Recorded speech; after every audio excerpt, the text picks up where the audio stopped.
예, 자, 이제 두 번째 시간 말씀으로 들어갑니다.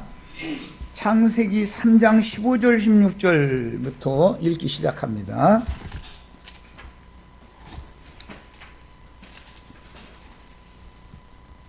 창세기 3장 15절로 16절. 자, 같이 읽습니다. 내가 너로 여자와 원수가 되게 하고, 여기 너는 누구죠? 뱀이에요. 뱀. 예, 이 뱀인데 이게 유대교 지도자들이었죠. 유대교 지도자들 보고 이 뱀들아, 독사의 새끼들아, 이 여기에 나오는 뱀이 유대교 지도자들이잖아요. 예, 율법 종교 지도자들을 뱀이고 여기는 암시를 해놓은 거예요. 그 다음에 여자라고 하는 거는 여기서는 하와고 예루살렘 교회죠. 예루살렘 교회는 여자예요. 항상 여자는 한 남자 아담과 한 여자 하와를 쭉 에베소서 6장의 설명을 쭉 해놓은 다음에 나는 그리스도와 교회에 대하여 말하노라 그랬죠. 그러니까 한 남자 하면 예수님, 한 여자 하면 주님의 교회, 이렇게 성경이 감춰진 말씀으로 지금 하시는 거예요. 그런데 음녀의 7 머리들로 상징되는 짐승들의 몸은 큰 음녀 세상교회를 말하는 거죠. 예. 이런 걸 잘 이해를 하셔야 돼. 자, 그 다음에 이제 16절. 15절. 원수가 여자의 후손과 원수가 되게 하리니, 이때 당시 여자의 후손은 아벨이지요. 이때 당시는. 그 다음에 뱀은 가인이에요. 이때 당시는. 여자의 후손은, 이것은 이때 당시는 아벨이에요. 먼 훗날은 예수님을 말한 거죠. 네 머리를 상하게 할 것이요, 이것은 유대교 지도자들의 굳은 관념을 깨버린다 그 말이고, 너는 그의 발꿈치를 상하게 할 것이라. 뱀은 예수를 죽인다 그 말이죠. 하시고 이제 중요한 말씀으로 이었습니다. 또 여자에게 이르시되 내가 네게 임신하는 고통을 크게 더하리니. 무엇라고 임신을 여자에게 시키죠? 뱀의 후손의, 뱀의 머리를 깰 여자의 후손을 낳게 만들려고 그런 것이죠. 여자를 괜히 잉태시킨 거 아니잖아요. 여자가 낳은 아들이 뱀의 머리를 깨야 하기 때문에 여자로 하여금 잉태하게 하고 해산하게 해야 되잖아요. 또 여자에게 이르시되 내가 네게 임신하는 고통을 크게 더하리니 네가 수고하고 자식을 낳을 것이며 너는 남편을 원하고 남편은 너를 다스릴 것이니라 했어요. 여기 남편은 그리스도고, 주님의 피로 사신 교회, 아담을 깊이 잠들게 하고 그 갈빗대를 꺼내 만들었다 그랬는데, 예수님을 십자가에 못 박혀 죽게 만든 것이 아담이 깊이 잠든 것이죠.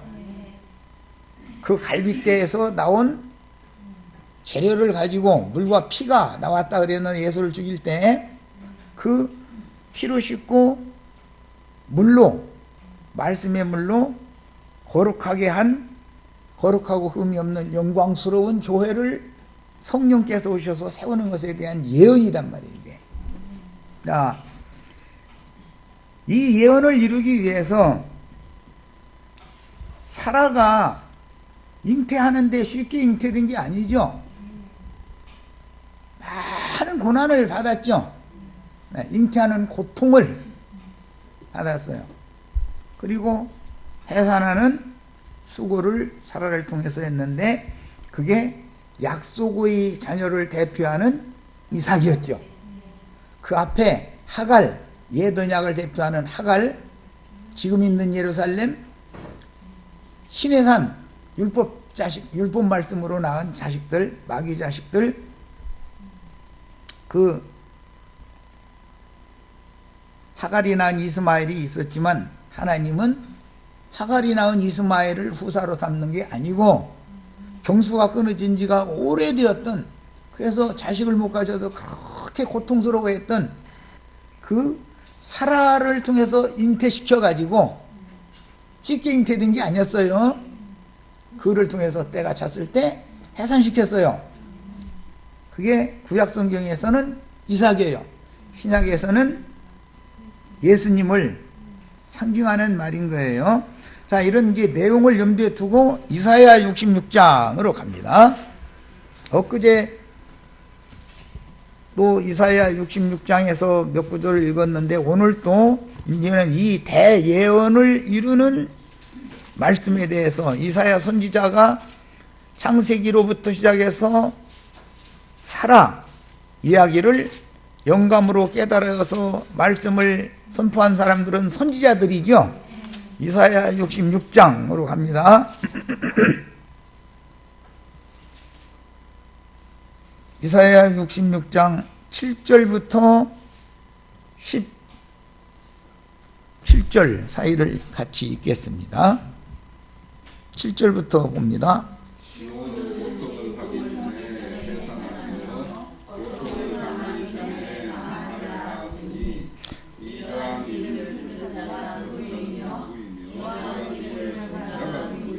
자, 시온이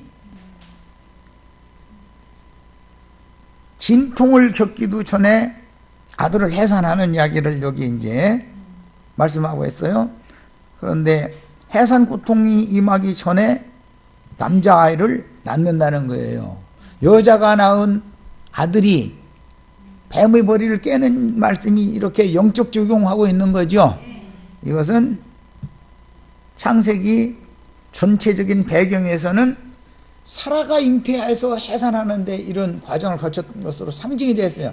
이런 근거를 가지고 갈라디아서에서 새 언약의 자손들은, 우리의 어머니는 위에 있는 예루살렘 사라다, 이렇게 표현을 한 거예요. 그러니까 우리는 그럼 약속의 자녀여야 되겠죠. 사라는 하나님의 약속에 따라서 잉태해 가지고 이삭을 낳은 거 아니에요. 육신의 자녀가 아니잖아요. 경수가 끊어졌으니까 육신의 자녀는 낳을 수 없는 거죠. 사라는. 예.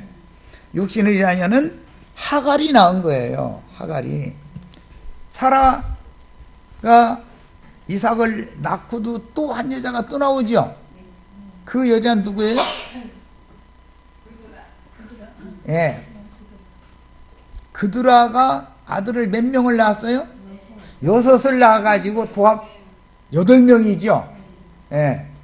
기본적인 지식을 알고 있어야 돼. 그러니까 교회는 세 부류가 있기에 마련이다. 알 수 있죠. 여자는 교회를 말하니까. 그런데 앞에 둘은 다 음료교회, 큰 음료, 작은 음료. 약속의 자녀를 낳는 교회는 하늘의 장자교회단 말이야. 자, 말씀을 더 읽어나갑니다. 그러나 이러한 일을 들은 자가 누구이며 이러한 일을 본 자가 누구이냐?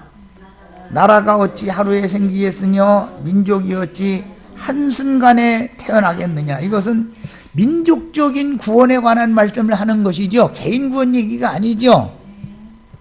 민족적인 구원을 얘기하는 거예요. 그런데 기독교계에는 민족적인 구원을, 특히 무천연설주의자들은 내가 뭐가 되는 것만 추구하지 민족적인 구원에 대해서는 아예 관심도 없고 반대하죠. 이스라엘은 그러니까 민족적으로 회개하고 구원하는 날이 와요, 안 와요? 반드시 와야죠. 예언이 이렇게 돼 있으니까. 그러나 시온은 고통하는 즉시 그 아들을 순산하였도다. 여호와께서 이르시되 내가 아이를 갖도록 하였은즉 해산하게 하지 아니하겠느냐. 하나님이 아이를 갖도록 하신 것은 예언을 따라서 하는 것이죠. 약속을 따라서 그런 것이죠. 사라에게 명령이 임한 때 아들이 있으리니 내가 다시 돌아올 때 아들이 있으리라. 사라가 잉태를 하리니 내가 다시 명년 이맘때 내가 다시 돌아오면 아들을 네가 얻게 될 거다. 그러니까 아브라함도 사라도 너무 육신의 자녀만을 생각하고 있었기 때문에 하나님 말씀이 안 믿어져서 웃었다는 거 아니에요? 안 믿었죠? 그런데 네가 왜 믿지 않고 내 말을 비웃느냐? 명년 이맘때 반드시 내가 내 입에서 이 말을 했으니까 이 말씀은 이루어진다 이랬단 말이에요. 그 다음에 내 하나님이 이르시되 너는 해산하게 나는 해산하게 하는 이인즉 어찌 태를 닫겠느냐 했어요. 육신적인 태가 열린 게 아니죠.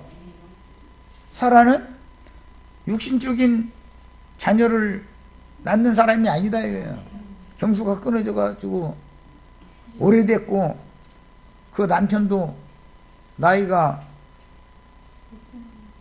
99세가 됐는데 무슨 놈의 99세 먹은 할아버지하고 89세 먹은 할머니가 아들을 낳는다는 말이냐 웃었다는 거예요. 하나님 말씀이 워낙에 말도 같자는 소리가 했기 때문에. 그러나 하나님은 그게 다 표적을 삼아서 어디에 근거해서 창세기 3장 15절 16절 말씀을 이루기 위해서 반드시 위에 있는 예루살렘으로 실현되어지는 하늘의 시온산 위에 세운 거룩한 성 새 예루살렘의 자녀를 낳게 할 것을 지금 예언한 말이다. 디모데전서 2장 15절 가서 읽겠습니다.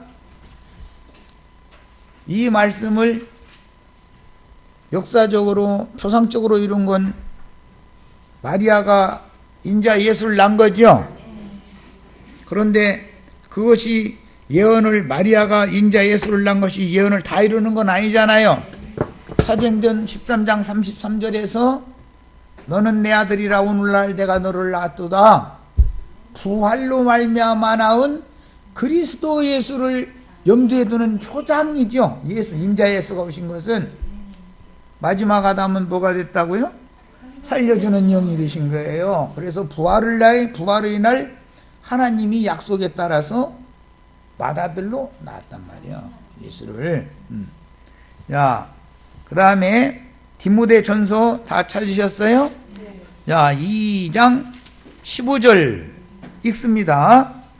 그러나 여자들이 만일 종숙함으로써 믿음과 사랑과 거룩함에 구하면 그 해산함으로 구원을 얻으리라 했어요. 기독교는 믿기만 하면 구원, 믿기만 하면 그거밖에 모르죠. 해산하여 여자가 해산하여 얻는 구원이라는 거는 모르잖아요. 지금 기독교는 구원이 그 구원만 있는 게 아니고 여자가 해산을 해야 구원을 얻는 구원도 있다. 그렇게 한번 가서 얘기해 보세요. 뭐라고 말하는지. 육신적인 여자가 해산을 함으로 구원을 얻는 것은 하나의 이스라엘 족속의 표상인 것이고 후사를 낳지 못하면 기업을 뺏기기 때문에 하는 말인 건데 야곱의 네 아내가 서로가 자식 많이 낳으려고 아들 많이 낳으려고 경쟁을 했죠. 왜 그런 거예요? 말씀을 이루려고 그러는 거 아니겠어요? 예. 야곱의 네 아내는 예수 그리스도의 성령께서 보내심을 받은 주의 증인들이 땅끝 사방 모든 민족에게 보냄을 받아서 전도를 해가지고 거듭난 영혼들을 얻어서 주님의 교회로 세우면 네 여자가 낳은 이스라엘 12지파가 되지요. 그래서 로마서에서는 참 이스라엘이라는 말이 나온 거예요. 그래서 참 이스라엘은 영적 자손들이죠. 육신의 자녀들을 말하는 게 아니에요. 네. 자, 이번에는 예수님이 예루살렘 지도자들인 뱀의 머리를 깼을지라도 계시록의 9장에 가보면은 그 뱀이 꼬랑지에서 머리가 7이 나와가지고 부활되는 얘기가 나오죠. 오늘날 세상에 땅에 있는 7 교회의 지도자들은 마귀가 부활되어져 가지고 세상 교회를 세웠고 세상 교계의 지배자들을 그 위에다가 앉혀놓은 것을 상징해서 역사상에 이것이 세상에 주님이 세운 교회가 세속화되어지고 세속교계에서 우두머리 노릇하는 자들이 계시록에 나오는 큰 음녀의 7 머리들이다 이렇게 돼 있죠. 네. 그러면 그 계시록에 나오는 큰 음녀의 우두머리들인 음녀의 남편들인 7 머리들을 이기는 그들의 머리를 떼버리고 다시는 활동할 수 없게 만드는 그런 하나님의 군대가 당연히 태어나야죠. 마귀가 활동할 수 없게 되려면 하늘의 하나님께로부터 큰 쇠사슬을 가지고 내려와서 마귀를 결박해 가지고 수년 동안 무저갱에 던져넣는 역사가 있어야 음력교계의 7 머리들을 다 결박해서 영원한 심판에 던져 넣을 수가 있는 준비가 되는 거죠. 그 오는 천년기간의 왕국에서는 마귀의 활동을 못하게 막아놔 버린다 이거예요. 누가 그렇게 해요? 자, 이제 계시록 12장으로 갑니다. 여자가 아들을 낳으면 그 여자가 낳은 아들들이 그 일을 행하는 거죠. 여자가 낳은 아들은 뱀의 머리를 깨는 일을 하는 거예요. 예. 계시록에서는 많은 물 위에 앉은 음녀, 짐승을 타고 앉아있는 음녀, 짐승과 짝을 맺고 있는 거죠. 그 음녀 교회의 우두머리들을 하나님의 군대가 다 쳐서 박살내서 그들을 하나님의 말씀의 결박으로 결박해서 영원한 무저갱에 갖다 가둬놓고 문을 잠궈놔 버려야 그 다음에 멋대로 올라가서 하나님의 일을 대적하는 일을 할 수 없게 되는 것이다 그런 말이에요. 이렇게 중요한 것이 성경의 진리예요. 계시록 이제 12장 다 가서 일단 1절부터 5절까지를 먼저 읽겠습니다. 11장에는 두 증인들이 3년 반 동안 1260일 동안 예언을 하고 짐승에게 죽임당했죠. 두 증인들이 승천할 때 성의 10분의 1이 무너지는데 그때 7천이 죽었다고 그랬죠.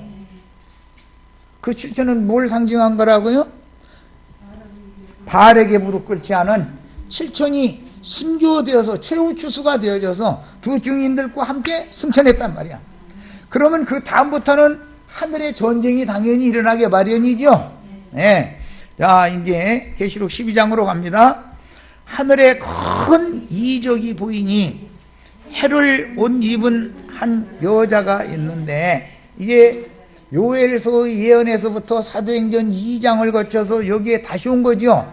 계시록에는 6장 9절로 13절 사이에 나온 말씀이 여기에서 지금 설명을 하고 있는 거예요.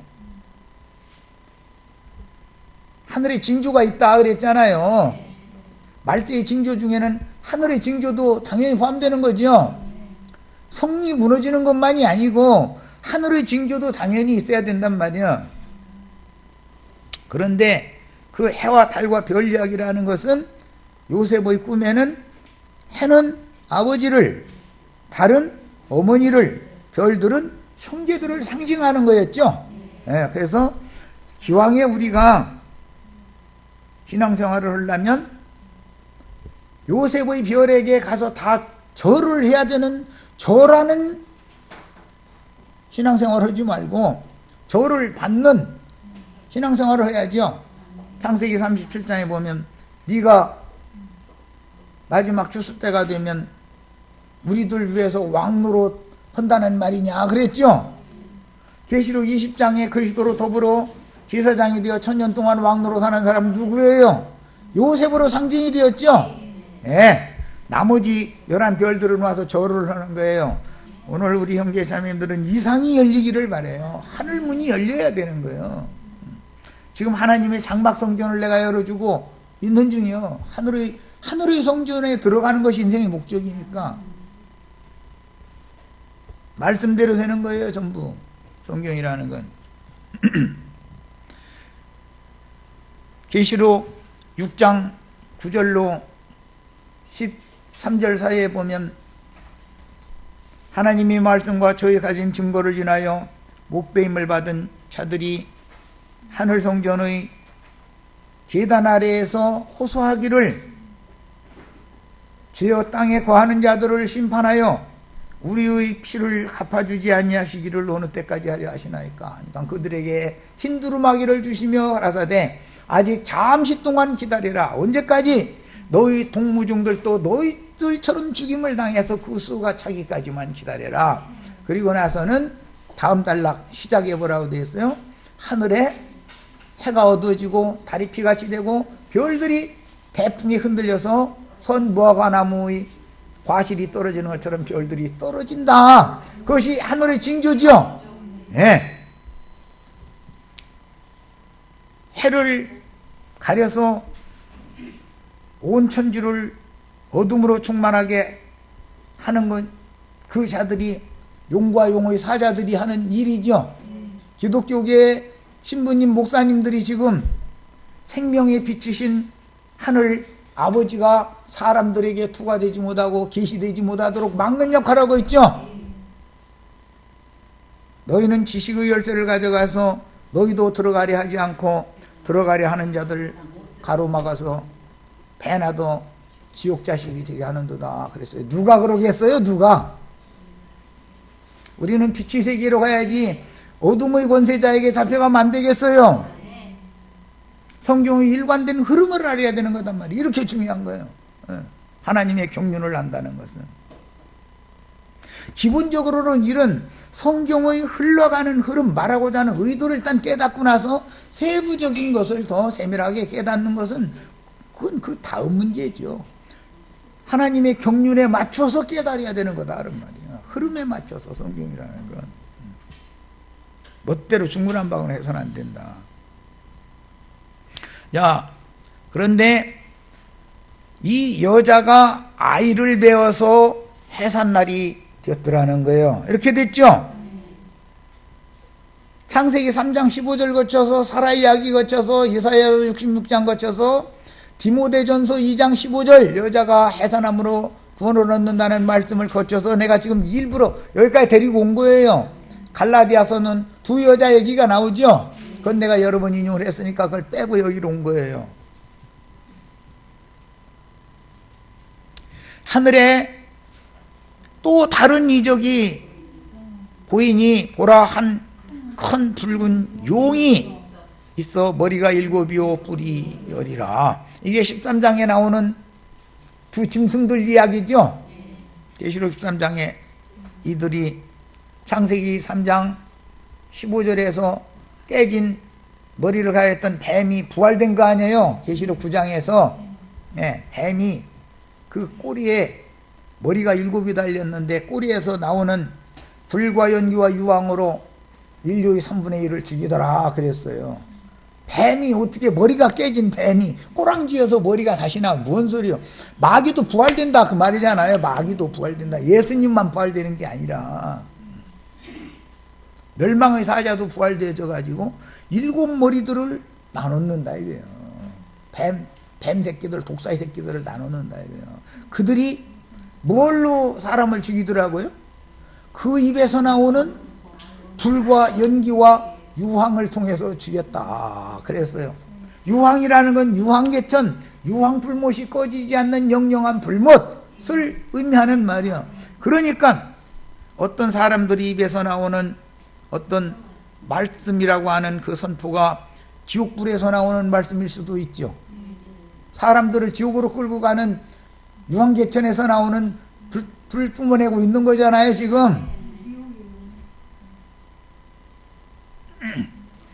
야, 뿌리열이라 그 여러 머리에 7 왕관이 있는데 세속화된 기독교 계의 우두머리들에게 지금 그들이 영광의 면류관 다 쓰고 있죠. 예. 그 꼬리가 하늘의 별 3분의 1을 끌어다가 땅에 던지더라. 타락시킨다 그 말이에요. 용의 꼬리라는 것이 뱀꼬리 아니야. 뱀꼬리. 그 꼬리라는 건 거짓 선지자들을 말한다고 그랬죠. 머리는 장로들이요 꼬리는 거짓 선지자들이다. 이게 이사야 선지자가 예언한 말씀이에요. 용이 해산하려는 여자 앞에서 창세기에서부터 지금 말씀이 쭉 흘러나와서 여자가 해산하는 이야기예요. 예. 어떤 누구를 해산을 할 거예요? 뱀의 꼬리에서 나온 7머리를 결박해서 무저갱에 던져놓고 하나님의 일을 세상에 실현시킬 여자가 낳은 아들을 해산해야 된다 이거예요. 모든 교회는 반드시 순교자 이기는 자들의 수를 채워야 되는 것이다. 오늘 우리는 이런 교회를 실행한다. 세상에서 무슨 뭐가 잘 돼서 뭐하고 이런 걸 그 관심 자체가 그런 걸 두면 안 되는 거예요. 세상서 일에 대해서는. 바울 사도가 이런 이상을 명확하게 봤기 때문에 우리의 주 앞에 우리가 서는 날 영광의 면류관이 누구냐? 바로 너희가 아니냐 그랬죠? 기독교계 목사들이 이 세상에서 지금 짐승의 인을 사상을 이마에다 인맞고 오른손에다가는 짐승이 준 마귀의 지팡이를 뱀으로 땅에 던져보면 뱀이 되잖아요. 마귀 권세를 오른손에 마귀로부터 받아가지고 함부로 지금 휘둘르고 있는 거 아니에요. 그게 하나님의 지팡이라고. 그런데 그런 권세를 부리는 뱀의 꼬리에서 나온 7머리들을 다 결박해가지고 무저갱에 갖다 가둬놓고 문을 잠궈버리면은 오는 세상에서는 미혹의 영들이 역사할 수 있다 없다? 누가 이 일을 해야 될 거냐 이 말이에요. 누가 이제 예수님은 먼저 그 일을 하셨는데 계시록에서는 계시록 9장에서는 박살났던 뱀의 꼬랑지에서 머리가 7이 또 나와서 난동을 부리니 이것들을 누가 결박해서 무저갱에 던져놓고 다시는 방자에 행하지 못하게 만들 거냐 이거예요. 이게 계시록 12장에 나오는 해를 입은 여자가 해산하려는 여자 앞에서 그가 해산하면 그 아이를 삼키고자 하더니 여자가 뭘 낳았다? 딸 낳은 게 아니죠. 그래서 나는 우리 형제 자매님들 보고 주 안에는 남자 여자 구별이 없다. 우리는 다 아들의 영을 받아야 된다. 아들 되게 하는 영을 받아야 된다. 아들이 된다는 뜻은 생명의 말씀 씨를 가지고 있어야 되는 거다라는 걸 강조해서 말씀을 드렸던 거예요. 지금 내가 하는 말은 예레미야 선지자가 한 말이에요. 그날에는 여자가 남자를 안으리라. 결론은 이렇게 돼 있죠. 자기가 낳은 아들을 자기가 안고 길러낸다 지금 그 말이잖아요. 엄마가 젖 먹이는 것을 상징해서 한 말이지만 여자가 해산을 해야만 구원을 얻는 거다 이 말이에요. 교회는 하늘 군대를 낳아야만 교회가 구원을 얻는 거다. 교회가 구원을 얻는 건 단체 구원이죠.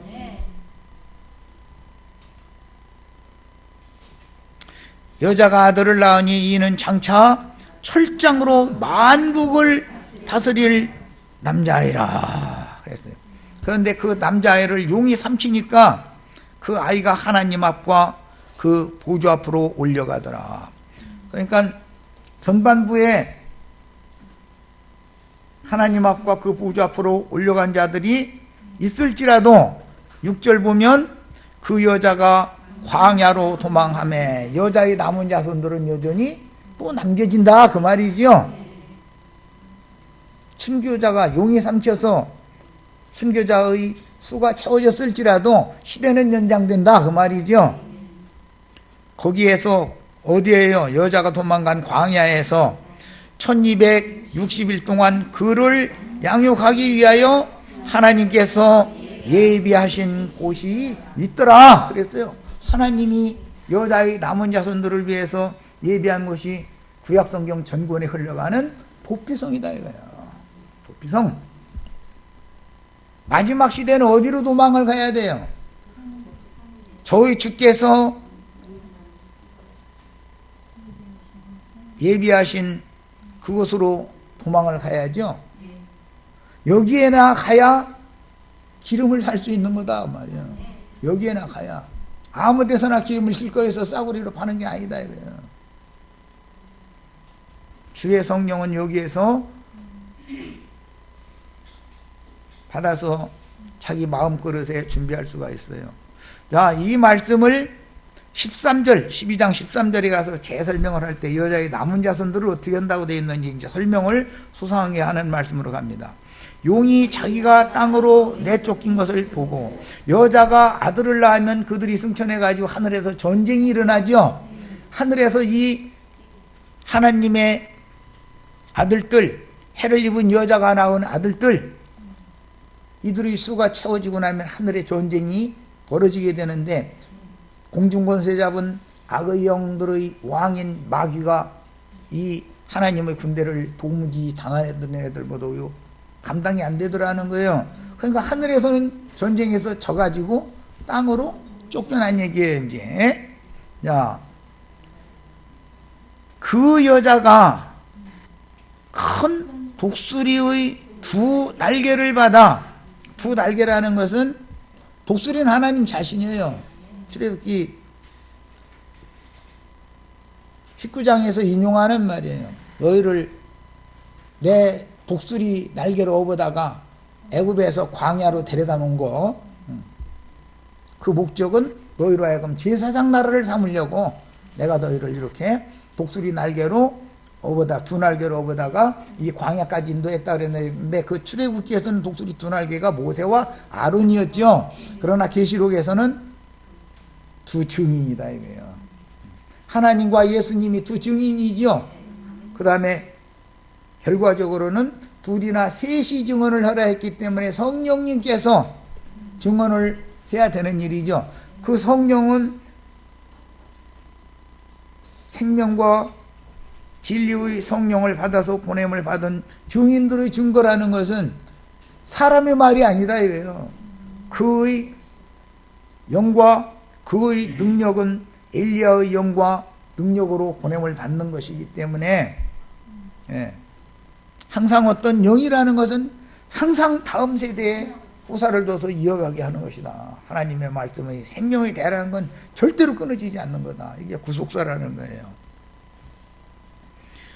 그 다음에 거기에서 어떻게 하느냐. 뱀의 낯을 피하여 그랬어요. 광야에서는 항상 날아다니는 불뱀이 역사가 있죠. 뱀에게 물린 자는 뭘 바라보야 산다고? 놋뱀, 장대에 매달린 놋뱀을 바라보야 산다 그랬어요. 네. 뱀의 낯을 피하여 한 때와 두 때와 반 때를 양육받음에 그랬어요. 이 무리를 위해서 앞에 6절에 보면 광야에 도망한 여자의 남은 자손들을 위해서 그들을 양육하기 위해서 하나님께서 예비한 곳이 있다는 거잖아요. 그것을 찾아내야 된다고요. 무조건 산으로 도망해라 했다 이거지고 암은 산이나 관악산은 위에 올라가면 구원 받습니까? 그 말이 아니잖아 지금. 하늘의 시온산 장자들이 교회로 도망가라는 말이지. 그런데 양육받는 그 여자의 남은 자손들 뒤에서 뱀이 입으로 물을 강같이 토하여 여자를 물에 떠내려가게 하려고 한다. 그러니까 아직도 강력한 미혹의 영이 역사한다 그 말이죠. 예수님이 누구든지 목마른 자는 내게로 와서 마시라. 내가 주는 물을 마시는 자는 그 배에서 영생하도록 솟아나는 생수의 강이 넘쳐나리라 그랬는데, 예수님만 그 일을 하는 게 아니라 마귀도 물을 강같이 토해내 가지고 여자의 남은 자손들을 흘러 떠내려가게 만든다. 어디로? 마귀의 세계인 세상으로 떠내려가게 만든다 이거예요. 그런데 이곳에 와서 1260일 동안 양육을 받는 여자의 남은 자손들은 그 여자의 남은 자손 곧 하나님의 계명을 지키며 예수의 증거를 가진 자들이라는 것은 땅이 뱀이 토해낸 물을 삼켜버리기 때문에 또 내려가지 않더라는 거예요. 이것이 구원받은 마음이단 말이에요. 구원받은 영혼이다 이게. 세상과는 너무 상관없이 사는 사람들이다 이거예요. 세상이 감당할 수 없는 사람들이다 이거예요. 이 사람들은 뱀이 불미혹을 해도 흔들림이 없는 거예요. 자, 이들을 양육할 처소를, 저희 주께서 예비한 처소를 준비를 해놓고 나서 내 백성일랑 거기에서 나와라 그러는 것이지, 어디로 도망가야 사는 것, 도피성을 예비해 놓지도 않고서 너는 거기에서는 나와라 이렇게 하면 나와서 향방 없이 헤매고 다니다가 잡혀 죽으면 뭐가 되냐고요. 하나님 그렇게 안 하신다. 무슨 일을 하셔도 하나님은 차착 없이 내 백성은 거기서 나와라, 그 음녀에게서 나와라 할 때는 갈 곳이 준비가 되어 있는 것이지요. 애굽에서 나오면 광야가 있고 뱀이 날아다니는 뱀이 와서 물어 죽이려고 그러면은 그들을 지키기 위해서 가나안 땅에 들어가면 가나안 이편 저편에 도피성이 있기 때문에 의도적으로 고의적으로 살인한 사람들이 아니면 그곳으로 가면 다 생명을 보존하고 할 수 있는 거다 이거. 예표다 이거. 그래서 이런 도피성에 관한 율법 말씀이 이스라엘인들의 철두철미한 신앙관이었다. 이런 걸 근거로 가지고 염두에 두고 그날 예루살렘을 군대들이 에워싸이는 것은 징조가 될 것이니까 너희는 산으로 도망을 가야 된다라고 말씀을, 예언을 이렇게 해놓은 것이다. 그러면 주님이 말씀하신 산이라는 것이 다 알고 보면 주께서 여자의 남은 자손들을 위하여 양육할 어떤 저소를 미리 준비를 해놓고 내 백성일랑 여기로 와라 라고 부르는 것이 마지막에 있으니까 열 처녀가 세상에서 매를 갈고 있지만 그날에 하나는 데려감을 당하고 하나는 버려둠을 당한다 그랬는데, 다섯 처녀는 혼인집에 들어갔지만 다섯 처녀는 못 들어갔다 이거예요. 그 다섯 처녀는 저희 주께서 뱀의 낯을 피하여 1260일 동안 양육을 할 어떤 위치, 장소를 알아야 가서 기름을 사가지고 오는 거 아니냐 이 말이에요. 하나님은 그래서 마태복음 24장에는 결론을 내릴 때 두 남자가 밭에서 일을 하는 두 남자 얘기를 해놨고, 그 다음에는 이어서 한 집에서 매를 갈고 있는 두 여자 이야기를 해놨는데, 주님이 보낸 두 증인도 있고 마귀의 간증인 증인들이 있기 때문에, 사탄의 사자들이 있기 때문에 어떤 남자에게 어떠한 말씀을 가르침 받으면 데려가면 혼인집에 들어가는데 아무 지장이 없고, 불분명하게 가르침 받은 사람들은 버려둠을 당하는 거다. 왜? 영이 성령이 지금 미흡하다 이거예요. 성령으로 충만되어 있지 않다 이거예요. 그러면 성령을 충만케 부어주는 어떤 곳에 가야 되지 않냐 이거예요. 자, 이제 결론적으로 계시록 22장 17절 한 절 읽고 자료 말씀으로 이어가겠습니다. 18장 거기는 잠깐 거쳐서 오겠습니다. 시간이 조금 있으니까. 네, 40분밖에 안 됐으니까. 자,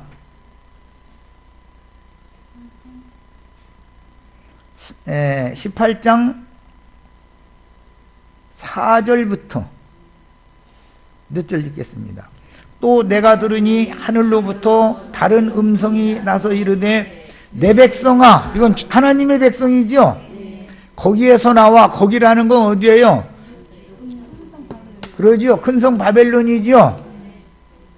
큰 성 바벨론 짐승의 몸이에요. 거기에 알곡들과 가라지가 함께 자라고 있기 때문에 주님의 백성일랑 거기에서 나와서 그의라고 그랬는데 그녀의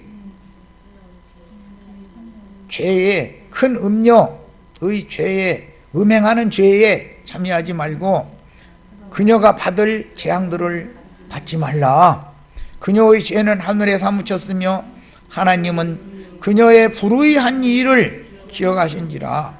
그가 준 그대로 그에게 주고 그의 행위대로 갑절을 갚아주고 그가 섞은 잔에도 갑절이나 섞어서 그녀에게 주리라 그랬어요. 그런데 그녀의 그 불의한 행동이라는 것은 스스로 영화롭게 하고 영화롭게 하였으며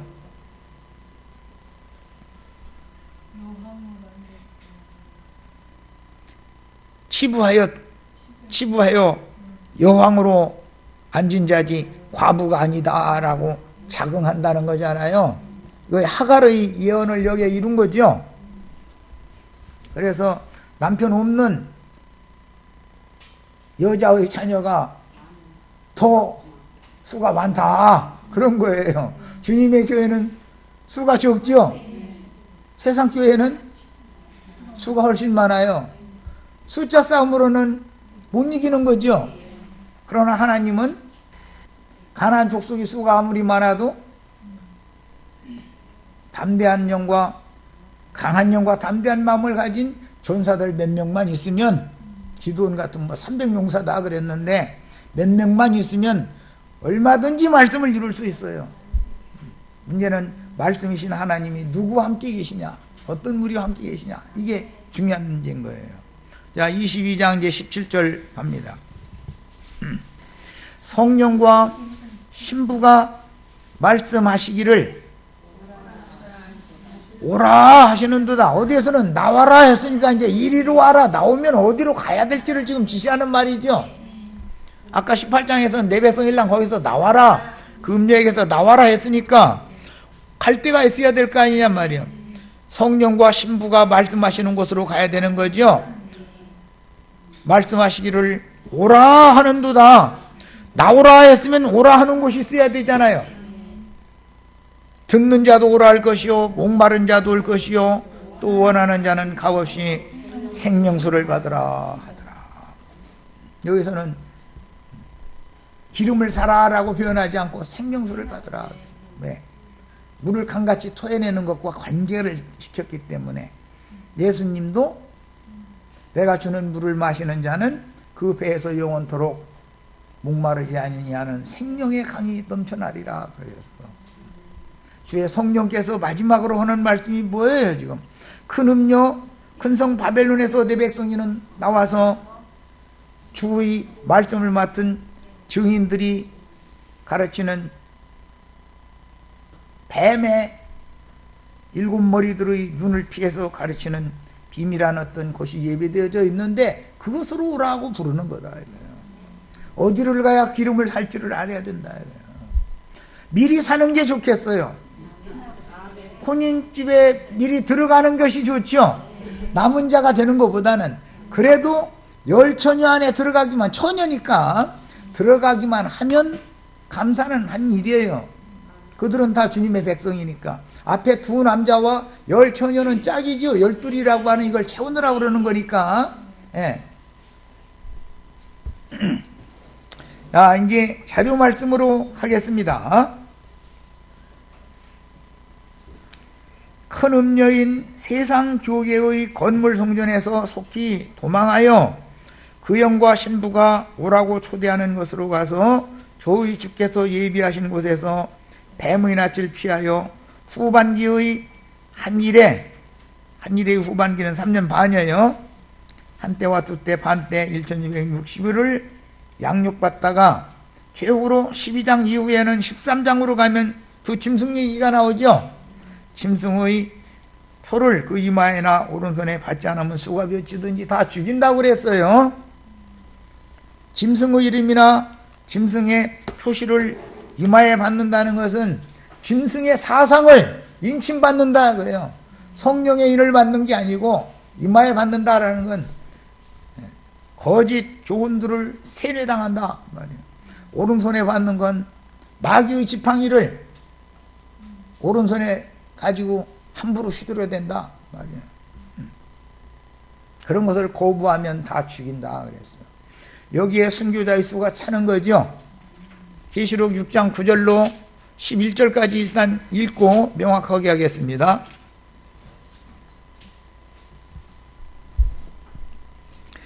다섯째 인을 떼실 때 내가 보니 하나님의 말씀과 그들이 가진 증거로 말미암아 죽임을 당한 영혼들이 제단 아래에 있어서, 이건 증인들이죠. 자신의 증거 때문에 죽임당한 거니까 큰 소리로 불러 이르되 거룩하고 참되신 대주제여 땅에 거하는 자들을 심판하여 우리의 피를 갚아주지 아니하시기를 어느 때까지 하시려나이까 하니, 이 피는 계시록 18장에서 음녀 큰 성 바벨론의 하나님의 사자 선지자들의 피가 거기에서 보였다 그랬죠. 그래서 계시록 19장에는 그 음녀에게 그 종들의 피의 복수를 해주신 얘기가 나오는 거예요. 계시록 18장 24절 내가 읽겠습니다. 선지자들과 사도들과 및 땅에서 죽임을 당한 모든 자의 피가 그 성중에서 발견되었느니라. 주님께서 내 백성은 나오라고 한 그 성, 거기에서 죽임을 당한 자들의 피가 거기에서 발견이 된 거예요.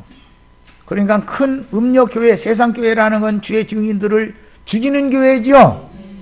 박해하는 교회다 이거예요. 예수님 때는 예루살렘의 지도자들이 스데반을 죽였고 예수님을 죽였죠. 이런 것이 다 표적인 거다. 19장에 가면 이 일 후에 내가 들으니 하늘에 허다한 무리의 큰 음성 같은 것이 있어 이르되 할렐루야, 구원과 영광과 능력이 우리 하나님께 있도다. 그의 심판은 참되고 이로운지라. 뭘 심판한 거예요? 큰 성 바벨론 음녀교회와 음녀의 일곱 머리들을 심판한 거죠. 참되고 이로운지라. 음행으로 땅을 더럽게 한 큰 음녀를 심판하사 자기 종들의 피를 그 음녀의 손에 갚으셨도다 그랬어요. 구약성경에서부터 주의 증인들을 보내면서 너희를 반드시 박해하고 죽일 건데 너희가 원수 갚으려고 하지 말고 원수 갚는 것은 나에게 맡겨라 그랬어요. 우리는 충성된 종으로 다만 할 일을 할 뿐이에요. 그러나 주님께서는 무지한 피를 흘린 그 원수를 반드시 피의 복수를 해주는 날이 온다. 이것을 꼭 믿으시기를 바라요. 그러면 증인들의 피를 흘린 자들이 무슨 나쁜 짓을 하라고 가르치는 게 아니에요. 너무 인간적이고 너무 선하고 너무 옳은 거예요. 그들의 입에서 사용하는 말은 전부 사랑해라, 서로 사랑하자, 옳은 일을 해, 옳은 사람이 돼야 된다, 선한 사람 돼야 된다, 그렇게 가르치지 여러분들은 나쁜 짓만 해서 도둑질해서 먹고 사세요 이렇게는 절대 가르치지 않습니다. 그렇게 가르치면 누가 속습니까? 은쟁반에 금굿을 굴러가는 소리로 하니까 사람들이 미혹당하는 거예요. 그런데 속으시면 안 되겠어요.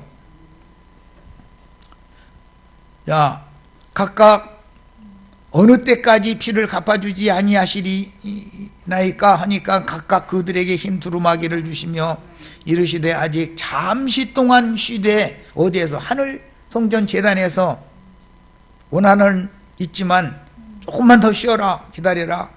그들의 동무종들과 형제들도 자기처럼 죽임을 당하여 그 수가 차기까지, 그때까지만 기다려라. 만약에 우리가 이 수를 채우면 하나님의 말씀이, 성경이 지구상에 응하는 날이 오는 거죠. 이해되셨죠? 이 모든 말씀은 온 지구상에서 응하리라 그랬잖아요. 누가복음 엊그제 읽었어요. 우리 21장 12절 이 예언 말씀을 이루는 말씀이 6장 12절로 17절에 나오는데 내가 보니 여섯째 인을 떼실 때 큰 지진이 나며 해가 검은 털로 짠 상복같이 검어지고 하늘의 1월 성신의 징조가 이제 나오는 거죠. 그날에는 1월 성신에는 하늘에는 큰 징조가 있을 것이다. 땅의 징조만 있는 게 아니라 하늘의 징조도 있다 이거예요. 있을 것이다. 그런데 달은 온통 피같이 되며 하늘의 별들이 무화과 나무가 대풍이 흔들려 설익은 열매가 떨어지는 것 같이 땅에 떨어지며 하늘은 두루마리가 말리는 것 같이 떠나가고 각 산과 섬이 제자리에서 옮겨진다 그랬어요. 하늘의 별들이라는 건 야고보 12 아들들이었었죠. 빛의 사자들은 이때는 무화과 나무 실과가 온전히 익어서 떨어지는 것이 아니고 설익었는데 떨어졌다라는 건 뭔 뜻이에요? 아직 죽을 때가 안 됐는데 악한 자들에 의해서 강제로 죽임을 당했다. 피 흘림을 받은 수를 채우느라고 그러는 거다 그 말이에요. 우리는 여기 하늘의 별들이 되어져서 이 수에 가입되는 걸 추구하는 거예요. 이 땅에서 뭔 건강하게 부자 돼서 잘 먹고 잘 사는 걸 추구하는 게 아니에요. 하나님의 증인들이 되는 걸 추구하는 거예요. 이것이 성경 이야기예요. 정신 차리셔야 돼. 그러니까 하늘은 두루마리가 말리는 것 같이 떠나간다라고 하는 것은 이사야 선지자의 예언을 베드로 사도가 베드로후서 3장에서 인용을 했었죠. 하늘이 큰 소리로 떠나간다 그랬어요. 땅은 뜨거운 불에 탈 것이다 그랬어요.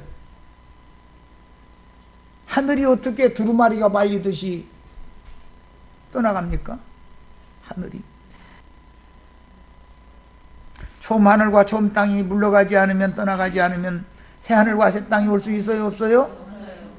그래서 이것은 아담의 영과 저주받은 아담의 심령과 아담의 마음은 다 떠나가고 하늘의 하나님이신 예수님의 심령과 예수님의 마음이 형제 자매님들에게 임해야만 새 하늘과 새 땅이 형제 자매님들의 것이 되는 거다 그 말이야. 우리는 새 하늘과 새 땅에 들어가는 걸 추구하는 사람들이지 저주받은 이런 처음 하늘과 처음 땅에서 뭐가 되는 걸 추구하는 사람들이 아니에요. 하나님의 말씀이라는 것을 그렇게 함부로 읽으면 안 된다. 반드시 성경에는 흐름이 있는 것이다. 말하고자 하는 어떤 의도가 있는 것이다. 이런 것을 일부러 감춰놔둔다. 일부러. 하나님이 왜 일부러 이것을 감춰놔둬요? 지식은 사람을 교만하게 하는 것이고 하나님의 구원은 생명이신 그리스도가 각 사람 속에 오셔야 구원이 되는 거예요. 지식의 열쇠를 가져가 가지고서 말도 같지 않은 소리 섞어 가지고 중구난방으로 혼잡한 용을 넣어주는 것이 짐승의 표를 새기는 일이다 그 말이에요. 짐승의 이름을 새기는 것이 어떻게 새겨? 계시록 3장 12절 읽겠습니다. 이제 반대적인 얘기를 먼저 보여야 되니까. 조금 길어졌네. 여기까지 읽고 마치겠습니다. 계시록 3장 12절 이기는 자는 내 하나님 성전에 기둥이 되게 하리니 그가 결코 다시 나가지 아니하리라. 내가 하나님의 이름과 자꾸 이름 새겨주는 얘기죠. 하나님의 이름이라는 건 하나님의 성령을 말하는 거예요. 하나님의 성품, 하나님의 인격이다 이 말이에요. 하나님의 성 곧 하늘에서 내 하나님께로부터 내려오는 새 예루살렘의 이름과 새 예루살렘의 이름이 형제 자매님들의 이마에 새겨주셔야 되겠어요. 그래야 예루살렘의 자녀가 되는 거죠. 예루살렘의 자녀들만 구원 얻는 거예요. 나의 새 이름을 예수님의 새 이름이 그 위에 기록되는 무리가 있어요. 그런데 계시록 13장에는 짐승의 이름이나 짐승의 이름의 표시를 이마에나 오른손에 새겨지는 사람들, 받는 사람들이 있다는 거잖아요. 이렇게 돼 있죠. 자, 계시록 13장 읽어봅니다. 1절부터 9절까지는 바다에서 올라오는 짐승 이야기고 10절부터만 읽겠습니다. 사로잡힌 자는 사로잡혀갈 것이요 칼에 죽을 자는 마땅히 칼에 죽을 것이니 성도들의 인내와 믿음이 여기 있느니라. 사로잡혀 간다라는 것은 양편에서 하는 일이죠. 이 세상 신도 영혼들을 사로잡아 가고 있죠. 주님도 진리의 영을 받은 성도들을 사로잡아 가는 중이죠. 어떻게 사로잡아 갈 거냐, 누구에게 사로잡혀 갈 거냐에 따라서 산채로 죽는 걸 얘기하는 거예요. 지금 사로잡혀 간다는 것은 살아있는 상태로 끌려간다, 지금 그 말이에요. 그러니까 이 생에서 어떠한 구원을 얻고 어떠한 구원을 이루었으면 저 생에서도 그대로 연장되는 거죠. 이 생에서 어떠한 비진리, 어떠한 악마의 영이 이마에 새겨지고 오른손에 귀신의 지팡이가, 악마의 지팡이가 오른손에 주어진 자들은 그 권세가 뭐를 한다겠어요? 매매하는 권세를 받는다 그랬죠. 계시록 18장에는 영혼들을 매매하는 권세다 일어났단 말이에요. 영혼들을. 그런데 세상 교계는 지금 뭔 소리라고 했어요? 베리칩이라고 하는 컴퓨터 칩을 오른손바닥에다 넣냐, 이말 째고 넣냐, 이런 얘기는 하고 앉았죠. 그게 왜 그래요? 지금 진리를 가리게 하는 역사를 앞에 딱 보낸다. 항상 그렇게 하는 거예요. 왜? 사람들로 하여금 멸망해 갈 자들을 가려내느라고 이렇게 하는 거다. 어린 양의 새 이름, 하늘의 하나님께로부터 내려오는 거룩한 성 예루살렘의 이름이 기록되시기를 바라요. 그래야 돼요. 누구 이름을 받는다라는 말은 그분의 성품과 인격을 받는다 이런 말이에요. 아무개 하면 그 사람의 인격, 성품을 말하는 것이지 그 사람이 무슨 육신적인 뭐를 말하는 게 아니에요. 성경이라는 거는. 주님의 새 이름이 새겨지셔야 되겠어요. 아버지께서 그날이 되면 내 이름으로 보내실 자 저는 또 다른 보혜사요 진리의 성령이다 그랬어. 진리의 성령께서 예수님의 새 이름이라는 것은 육신으로 오신 예수님이 아니고 부활하신 예수님의 성품과 인격을 우리 이마에 받는다. 성령으로 인침을 받는다 그 말이란 말이에요. 다 이렇게 돼서 이들이 살아서 계시록 20장에는 그리스도로 더불어 제사장이 되어 1000년 동안 왕노릇한다. 그래서 그 나머지 죽은 자들은 그 1000년이 차기까지는 다시 살아나지 못한다 그랬어요. 그날에 두 남자가 자고 있는데 누가복음 17장에는 하나는 데려감을 당하고 하나는 버려둠을 당한다 그랬어요. 그날에 자고 있는데 라는 말이 육신적으로 각자 자기 집에서 잠자는 얘기를 하는 게 아니에요. 남자라는 것은 사역자들을 말하는 거기 때문에 항상 자기 일을 마치고 주 안에 들어가서 쉬는 자들이고 피값을 갚아달라고 호소하는 자들인데 그 중에 예수 안에서 자는 자들이 먼저 일어나서 주와 함께 거룩한 성 예루살렘에 들어가는 첫 번째 부류가 되고 살아서 그날을 맞은 자 중에서도 하나는 데려감을 받고 하나는 버려둠을 당한다 그랬어요. 이생 너머에 가면 죽음의 세계인 음부에도 낙원의 구역이 있고 고민하는 구역이 있어서 주 안에서 자는 자들이라 해서 음부의 낙원에 갔다 해서 다 첫째 부활로 일어나는 건 아니다. 하나는 데려감을 받지만 하나는 음부 낙원에 가서 쉬고 있는데 그냥 조금만 더 쉬고 있어 그런다는 거예요. 계시록 주왕처럼 잠시만 쉬어라. 언제까지? 순교자의 수가 찰 때까지만 쉬어라. 그 무리들이 첫째 부활로 일어나는 무리죠. 네. 그런데 이 생에서 이기는 자로 강하고 담대한 영으로 진리의 증거를 위하여서 목숨을 바친 그런 남자가 아니고 그런 사역자들이 아니고 어린아이들 젖이나 먹이는 사역을 하던 사람들은 첫째 부활로 일어나지를 못한다. 그 말이에요. 여기까지 해서 마치겠습니다.